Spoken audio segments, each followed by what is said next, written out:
Higo yakomeye numuvuga butumwa ni uri inyuma yanje ariko ni urangije theology nuko nukuri jewe usoma Bibiliya nagiriye amahirwe nabaye nka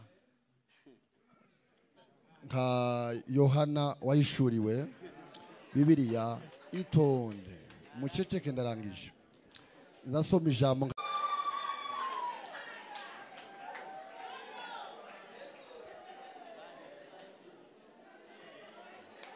Yeah. Yes, yes, yes, yes, yes. Okwakira. Hanyuma tuanze na Ruberwa Azarias. Reka dutangire na Ruberwa Azarias.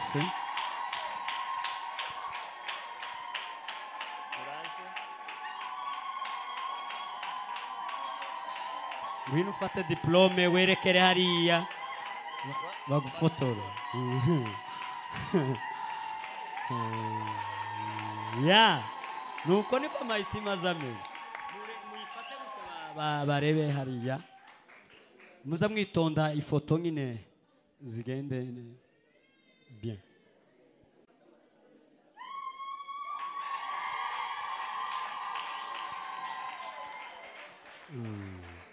Wa pili ni Musafiri Kasigwa. Musafiri Kasigwa.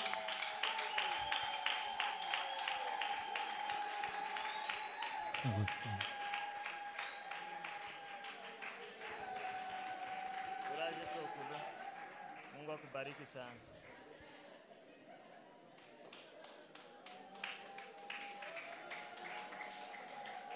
Ijana utulamse. Atayeda musaba kanza. Amutsumuga. Beza Nyategereza.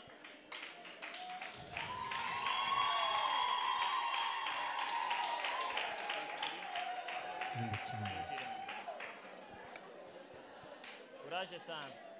Sandi cyane.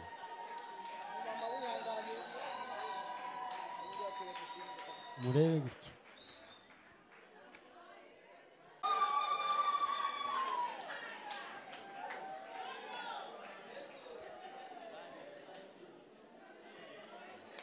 Yeah. Yes, yes, yes, yes, yes.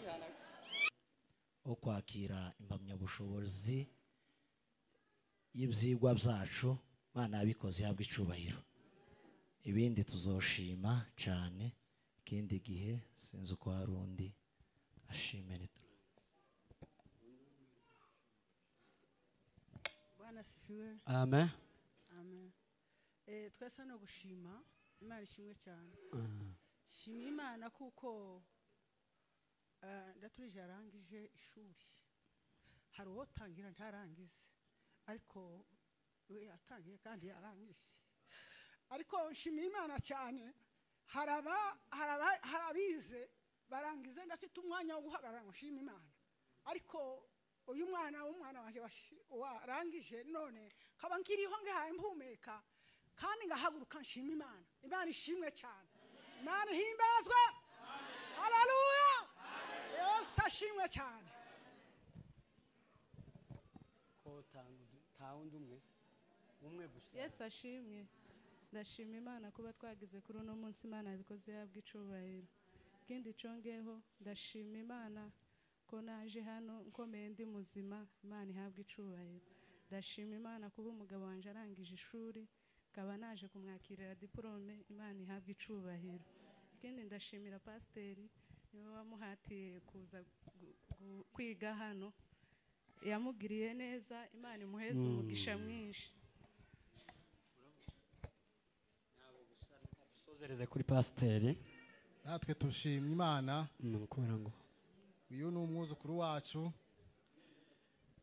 Nukuri numugisha munini cyane kubona ufite umukwe cyangwa umwuzukuru ugeze kuri urugwego. Murabizi hano hanze hari abakwe benshi bari mu gukoza isoni n'abuzukuru benshi bagakoza isoni ariko no munsi iwacu kwa Rwamakombe cyangwa se kwa Rusama cyangwa se kwa Nehemiya kuba tubonye umwana wacu ahagaze muri urugwego ni ishema rinini. Niyo mpamvu natwe twaje kugira ngo tumushigikire kandi turashimye Imana. Uno munsi duhagaze mu rwego rwa ntemenye utari hano n'abandi bose dushima imana kuko uyu mwana wacu ageze muri uru rwego. Rero imana iguheze umugisha kandi ukomerezeho. Amen. Amen. Muheze amavelope n'ubuvyeyi uzakira, hanyuma mwicare mu bibanza no kugira ngo tubikore nyine na ducungura umwanya.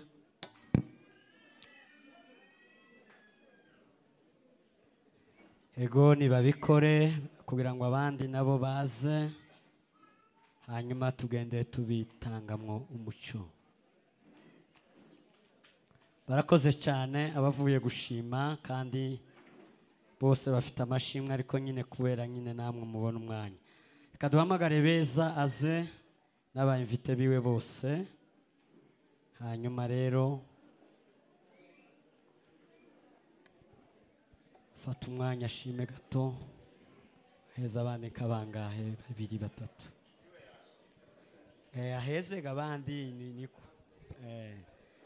abayimvite be ba Beza mutambuke muhagarare hariya.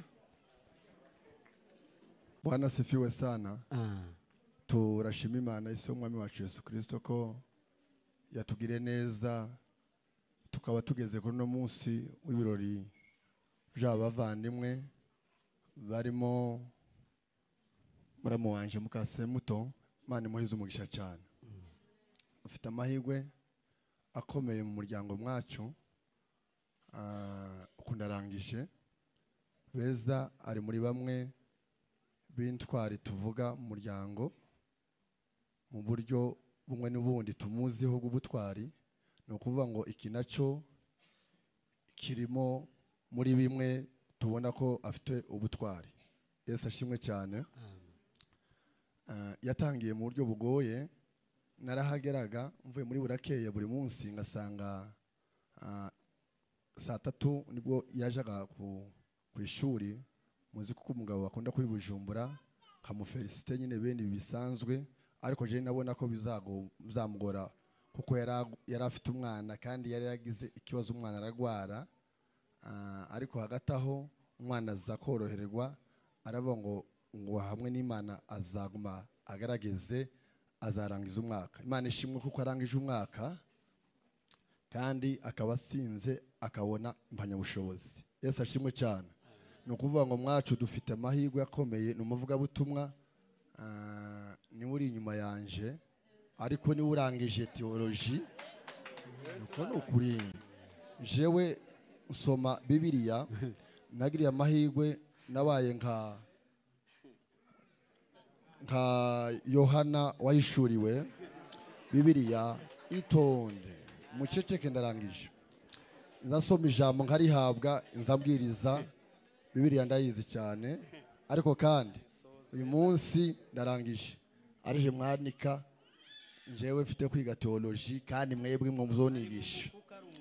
Mwandike amazina yanje nitwa Byiringiro Moise Kababu, munshira hangandi kuko sizoza nigisha ibintu utazi. Hanyuma rero turashima Imana kuko Semuto nawe yaje. Asante sana. Byari bigoye kuba turi kumwe, nibiza agaciro cyane. Imana imuhize umugisha. Murakoze cyane. Yesu ashimwe. Asi. Umwanya ni mutoya ariko turavuga bukeye. Yes. Yesu ashimwe cyane. Amen. Ijambo rya mbere nshimiye abarimu bigishije ino promotion. Yesu ashimwe cyane. Amen. Aho muri turabashimye ngo Imana ibahereze umugisha. Gutanga ubumenyi ku busa ni ikintu kigoye cyane, ariko kiza kigora nuko abantu batamenya ko ari iby'ubusa nyine ngo babeze agaciro. Yesu ashimwe. Amen. Icya kabiri nshimiye Imana ko madame arangije theology. Yesu ashimwe cyane. Amen. Nza nkunda kumuryogoza nkamubwira ati we azobe pastor njewe nawe uzufoto. Oya nje nzambika isadaka. Niko namubwiye simbeshe rano ku gatuti, kubera ko iyo ubonye umuntu gucunga umutungo neza rimwe na rimwe ibintu bigenda neza. Yesu ashimwe cyane. Rero jewe nda envelope nazanye yiwe, kubera ko ni nje envelope yiwe kuko tace gukora ndamushikiye mu kigende neza. Rero ico mubwira ni kimwe, aratangiye agenda akomeze kubijanye n'amaripo, je nzishura nta kibazo. Yesu ashimwe cyane. Ijambo rya gatatu nshimiye famille yacu yatwitavye n'abantu bose batura musasa hano, ko turababona Imana ibahereza umugisha. Ijambo rya kane nshimiye revera wanje Pastor Michel, Imana iguhereza umugisha kuko ntaho madame yogera revera wiwe atari we umushigikiye, kuko twese tugendera mu nzira abashumba bacu bagiye banyuramo. Ese ashimwe cyane. Amen. Rero turagushimiye ngo Imana iguhereza umugisha ku ntege wagiye utera madame kugira ngo agere kuri no ntambwe. Ni intambwe igoye cyane, kwiga Bibiliya n'igitabo kigoye cyane. Uzareba abantu benshi bagiye gusoma Bibiliya afite n'abana, ariko kandi afite n'umwana mutoya. Ariko turagushimiye ngo wumve kuko tugushimiye umuryango wanje, Imana iguhereza umugisha. Ndarangije. Ese ashimwe cyane. Amen. Amen. Rero ijambo rya nyuma nubwira abantu bari hano kuri no musozi. Ese ashimwe cyane. Amen. Mureke du profit no mwanya muto dufite tubyaza umusaruro.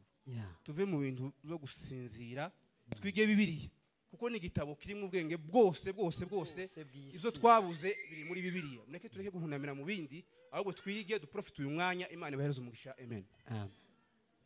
Undi wavuga. Bwana asifiwe. Amen. Bwa mbere turashima Imana kuko igezeje abantu bose kuri uyu munsi, umunsi wari utegerejwe. Imana yakoze icyo kintu, Imana ihabwa icubahiro. Amen. Ndashimira mwarimu mukuru wagize iri yerekwa, ni iyerekwa ryiza njewe nkunda. Arigira yaje kunsaba inama ataranatangira. Ndamubwira ati genda utangire. Arambaza ati sikura nuko bizoshoboka. Ndamubwira ngo njewe nzogufasha, gusa ko ndabona tutazokomezanya sinzobona umwanya, ariko mwitangira nzogufasha ubona abandi barimo. Ati sawa. Aratangira, nije watangije. Nanje ndagenda ngo ngeze hagati, akazi kanje ka minsi yose karamfata, ndamusezera. Ariko ndamushimiye kuko n'urugendo rurerure gutangira ishuri ukabona urusoje. Hari ababitangira bakabitanzira. Wagize neza kuri iri yerekwa, Imana yongujirwereze umugisha mwinshi. Ndashimira abarimu bagenzi banje bagiye bafatikanya nawe, namwe mwakoze iby'ubutwari. Uyu yize mbere yanje, na twize mu mwaka tubakurikira yari imbere yacu. Nibo bayitimye mbere, natwe tuza kwitima nka nyuma yabo. Ndamushimira kuko nawe yabigizemo ubutwari n'abandi barimu kugira ngo bafashe mwarimu mukuru bageze kuri uyu mwanya. Mwarakoze namwe, Imana ibahereza umugisha. Ndashimira abanyeshuri bize. Jewe nturambivuga nkababwira ngo isi yarahindutse, nubwo butatahaye avuga kuriya byararangiye bya bindi byo gutora Bibiliya gusa upfe gusoma mu banyabwenge ngo uzosubira uvuge se ngo ihongo yari mu gihurungu idasubira ngo imera amahembe ngo barayihiga barayaca. Oyaye, ubu ngubu no gusa mwumvise Kasigwa naramwigishe muri promotion ya mbere, asobanuye neza, numva umutima wanje uranezerewe. Mwa abanyeshuri mwese mwize, kandi ubu ko muraje ama ministere ko muragenda muvuga ubutumwa, mwagize neza. Imana yo mwije abayitimye, Imana ibahereze umugisha mwinshi. Ndashima ku bwabeza, ndagira ngo beza kuja mu ishuri byenda se muto ndabizi, habamo uruhare rwanje. Nagaza mubwira ngo nza numva umutima uzuntuma ngo agende yiga ishuri, akambwira ati no bishobora ko nicara mfite abana tabana. Ndaronda mubwira ngo twiganye na Nyabirori wo muri kangahe haryo Mukamusore afite uruhinja ndoya haya twigisha, kandi tukigira hanze tuho dufite akarusho, dufite amakanisa n'amazu. Nyabirori yageze azana akana kuruhinja amazi, tukigira ku musozi, rimwe tugakubitwa n'izuba ubundi tugakubitwa n'imbeho, ariko arihangana turarangiza. Tuzogende wige. Araruha nawe arabyumva, ariga n'ikimenyimenyi. Kunda kugera hari yiwe nkamubaza ati suzuzo uzosoma uzubyumva nkayankone, ati nzamzumva bimwe ibindi nyine nuko ngo nza kumusobanurira ati singira umwanya. Ariko kuba ayitimye uyu munsi, ndagushimiye ko abayintwari kazi, kandi cyo ngusabira n'umutwaro wawe yabivuze nturekera aha. Bavuze ko ubu nyine amasomo abantu kubarama bayiga bicaye. Nanje nziga ko ndashaka ngo nanje nige ahubwo mbone lisansi, ngira diplome singira lisansi. Nanje ko ndashaka ngo nsubire nige nibure byibuze mbone lisansi. Uzakomeze rero uzutubwira ibyo wize, apana ngo ihongo na nyakamfutabi uzutubwira ibifatika kandi si duhaye tujamo byararangiye kuja mu bantu ngo ugiye kuvuga gusa ibidafite pfo na ruguru udafitiye wakika. Ndashimira n'umutware wawe wagushigikiye aba yaravuze ati tusiga abana uragenda kare ugataha hakeye, bamwe n'abanyeshuri barashobora kuribwa n'izara ariko warakoze. Imana yamwije guhereza umugisha mwinshi. Ahasigaye nzanumva noshigikira n'undi uzokenera gukingura ikigo akampamagara nzomufasha mwitangira ariko sinokomeza kuko nabandi hirya no hino. Nico cyatumye nsezera mwarimu nagaza ngira ngo ntangire igitabo akaza ubutumire bw'ubutumwa nkagenda nkamara izumweru 2 narwanda mubwira ati yewe wewe ubwo nagufashije gutangira ukomeza. Ahasigaye ndabashimiye, shima n'Imana yabashoboje, tunashima n'Imana izakomeza kandi uzamuhatira azakomeze apana hageze gusa azunguruze. Imana yamwigire bahereza umugisha. Amen. Mumuheze rero pasiteri wenyine gusa. Beza ni umwuzukuru wanje, Imana ishimwe ko twabyaye umunyabwenge kandi umunyabwenge niwe uza wifuza ubumenyi. Amen. Iyo mubona umwana utekereza kuja kwiga aba ari umunyabwenge kandi aza yiga akabona ubumenyi. Tukaba dushimiye Imana ko tugeze kuri uyu munsi wo kurangiza ishuri, umwaka wose yize, Imana yamurinze, Imana yabikoze nishimwe. Amen. Dushimira abarimu, dushimira umugabo wamushigikiye, Imana yagize neza, yaduhaye abana beza, Imana nishimwe. Amen. Amen. Mumuheze rero impano yiziwe hanyuma asubire mu kibanza.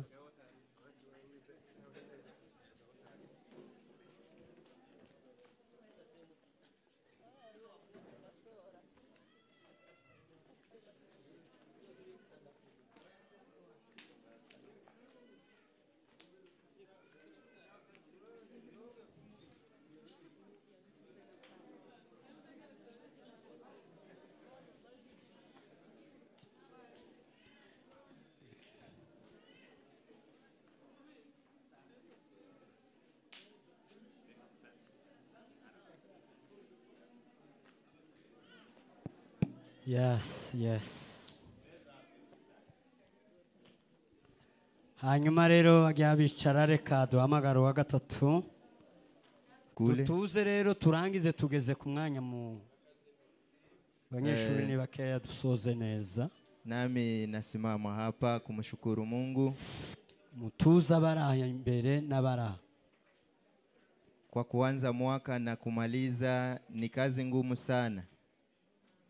Tulianza mwaka nikawa najiswali maneno mengi, je, nitamaliza mwaka katika masomo haya? Lakini kwa neema ya Kristo akaniwezesha pamoja na wandugu, na leo tumefika kwa ukingo wa somo letu. Acha nimshukuru mwalimu wetu mkuu, hakika amenitia moyo katika kujifunza. Mungu akubariki sana.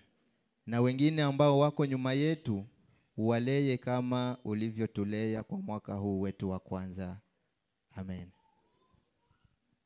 Bwana Yesu asifiwe. Amen. Na mimi nitamshukuru Mungu kwa kufika kwa siku hii kuu ya mume wangu kusherehekea sherehe yake. Namshukuru Mungu kwa sababu alimwezesha.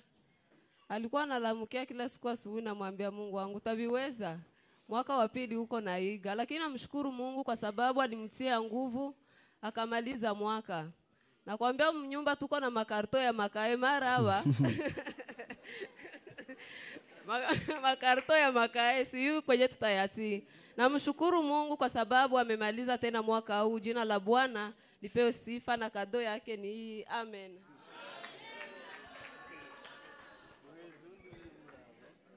Amena. Amena.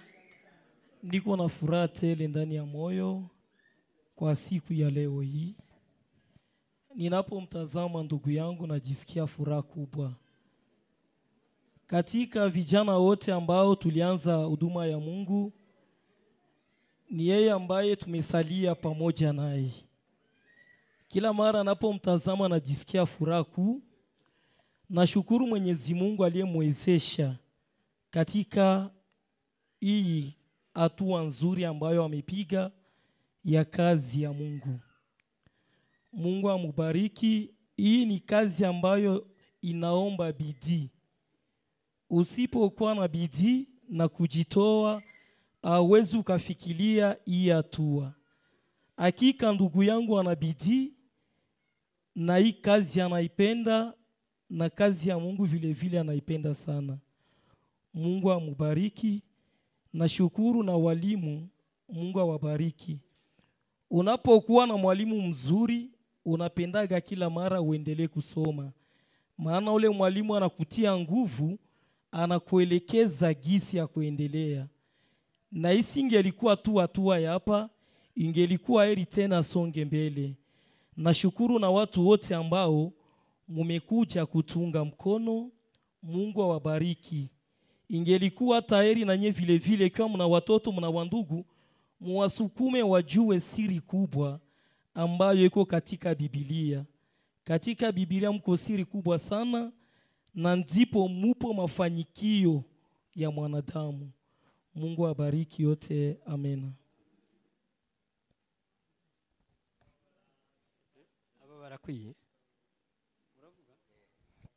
Bwana asifiwe. Amen.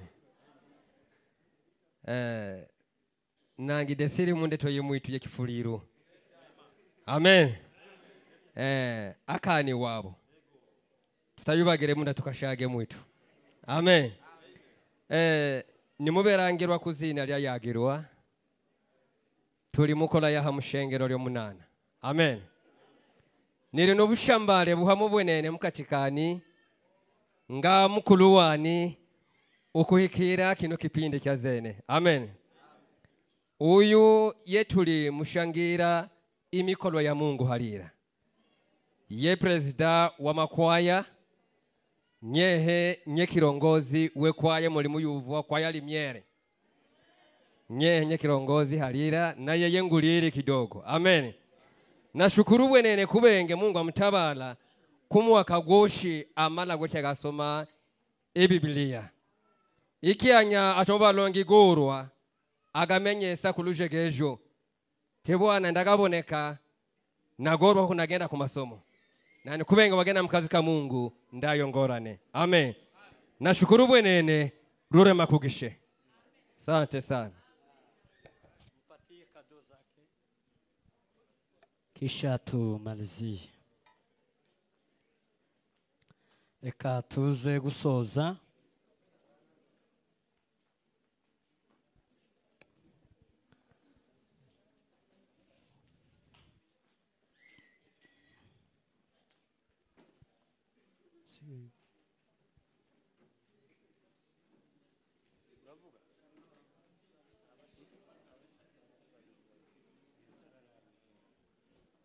Ariko tukaba dushima Imana ko yadushoboje, tukaba tugeze kuri uyu munsi turangije ishuri. Imana yo mu ijuru yabwicubero cyinshi cyane. Jambo rikurikiraho rya kabiri, ndashimira umwarimu ariwe pasiteri wacu witanze akaza akatwigisha. Byari bigoye cyane, afite akazi yari ku ishuri ariko akagasiga akaza kugira ngo atwigishe. Rero turagushimira mushumba, Imana ikugire neza cyane. Ijambo rya gatatu ari naryo rya nyuma, ndashimira papa yamfashije muri byinshi cyane kugira ngo nige, akomeza kunshiramo imbaraga nyinshi cyane. Mwacu tuvuga turi abahungu 4 n'abakobwa 5. Ni ukuvuga ngo muri abo bahungu 4 nije muhungu wenyine nize Bibiliya nkaba nirangije. Bwana sifiwe. Ikintu no kwirata cyane nuko mu rugo rwa papa arije muhungu w'umuherezi urangije ishuri rya Bibiliya. Imana yabwe icoro cyeshe cyane. Yesu ashimwe. Dushimye Imana ise w'umwami wacu Yesu Kristo yatugejeje kuri uyu munsi. Mbere ya byose ndashimira abakozi b'Imana, direteri w'ikigo n'abarimu bakoranye bose. Imana ibaheze umugisha. Hagati aho ngaho ndashimira ku mwana ku gitekerezo yagize, ariko nsanga Imana yari yaragiteguje ikintegurizamo. nje natangije ishuri nta masomo nari mfite ni ari umwongeri w'inka ariko ndaza hano niga ishuri nandike nta gitabo na kimwe ntigeze nandika kandi nkamagenda ngasanga abantu biza amasomo kabashirika baravyandika byose bamara kuvyandika ibitabo ndabibika umwana aje kwiga ishuri akagenda agatora igitabo agasanga ca gitabo kirahari kuko njewe nize kera naramaze kumera imvi ku mutwe nasoma simfate ariko hari uwo nari narategurije kugira ngo azafa ariko mu mitima yacu ndumva harimo amashusho menshi cyane Yesu ashimwe Mana nta kitakoze yatugiriye neza cyane imitima yacu irishimye kuva muri burakeye tugasanga twaje gusohoka akabarashitse kubera umwete Imana yo mu ijuru nawe iguheza umugisha abarimu bose bakomeje kwigisha abanyeshuri turabashimiye cyane Imana ya Isiraheli ibaduhera umugisha Yesu ashimwe ubundi nashimira abatumirwa bose murabona ni byiza cyane Imana yo mu ijuru idakiranirwa ibaduhera umugisha iki ni ikirori cye Yesu ashimwe habaye ikirori ciwe cy'amavuka iki kirori kigize ni cya kabiri cy'ishuri giwe kuba tugeze kuri iki kirori ciwe cya kabiri cy'ishuri rya bibiri Imana yo mu ijuru guheza umugisha da ukomeze uko papa wa yavuze tukuri inyuma tugufashe intege turagukomeje uzige kugeza ubaye umuresansi urakoze Imana yo mu ijuru urakoze ni mu mwezi